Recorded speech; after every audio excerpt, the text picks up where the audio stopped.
નમસ્કાર, સ્વાગત છે આપ સૌનું અમારી યુટ્યુબ ચેનલમાં। તો મિત્રો, હાલની આપણે વાત કરીએ તો સૌરાષ્ટ્ર કચ્છ ગુજરાત ઉપર આફતના વાદળો તેમજ આ વિસ્તારો થઈ જાવ સાવધાન। આ વિસ્તારોમાં ભારે કમોસમી વરસાદ અને મિત્રો આ વિસ્તારોની અંદર વાવાઝોડા જેવા પવન સાથે જોવા મળી શકે છે વરસાદ। તો મિત્રો, વિડીયો ગમે તો વિડીયોને લાઈક કરો, શેર કરો, કોમેન્ટ કરો અને ચેનલમાં નવા હોય તો ચેનલને સબસ્ક્રાઇબ પણ જરૂરથી કરજો। તો મિત્રો, હાલની આપણે વાત કરીએ તો ગુજરાત રાજ્યની અંદર ભર ઉનાળે મિત્રો કમોસમી વરસાદની આગાહી વ્યક્ત કરવામાં આવી છે। એવામાં આગામી 2 દિવસ સુધી આપણે વાત કરીએ તો કમોસમી વરસાદ, સતત કમોસમી વરસાદ જોવા મળી શકે છે।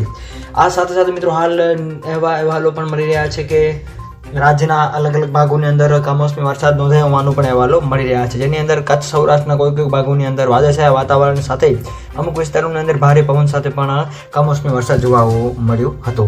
આ સાથે સાથે હવામાન વિભાગની સૌથી મોટી આગાહી અનુસાર સૌરાષ્ટ્ર કચ્છના અલગ અલગ ભાગોની અંદર આફતના વાદળો છવાશે તેમજ અમુક વિસ્તારોની અંદર માવઠાની આગાહી પણ વ્યક્ત કરવામાં આવી રહી છે। આ સાથે સાથે 25 થી 30 કિલોમીટર પ્રતિ કલાકની ઝડપે પવનો ફૂંકાવાની પણ શક્યતાઓ છે એ હાલ વ્યક્ત કરવામાં આવી રહી છે।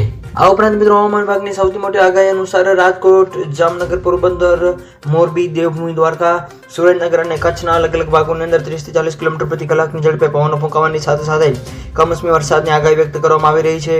આ ઉપરાંત આવતીકાલથી 2 દિવસ સુધી સિસ્ટમમાં નબળી પડશે, પરંતુ મોટાભાગના વિસ્તારોની અંદર જે છે એ અમુક અંશે વાદળછાયું વાતાવરણ પણ જોવા મળી શકે છે। આ સાથે સાથે હવામાન વિભાગની સૌથી મોટી આગાહી અનુસાર એપ્રિલ મહિનાના પ્રથમ અઠવાડિયામાં પણ અમુક અંશે વાદળછાયું વાતાવરણ જોવા મળે એવું હાલ અનુમાન લગાવવામાં આવી રહ્યું છે। તો મિત્રો, વિડીયો ગમે તો વિડીયોને લાઈક કરો, શેર કરો, કોમેન્ટ કરો, ચેનલમાં નવા હોય તો ચેનલને સબસ્ક્રાઇબ કરો। તો મિત્રો, આપ સૌનો ખૂબ ખૂબ આભાર।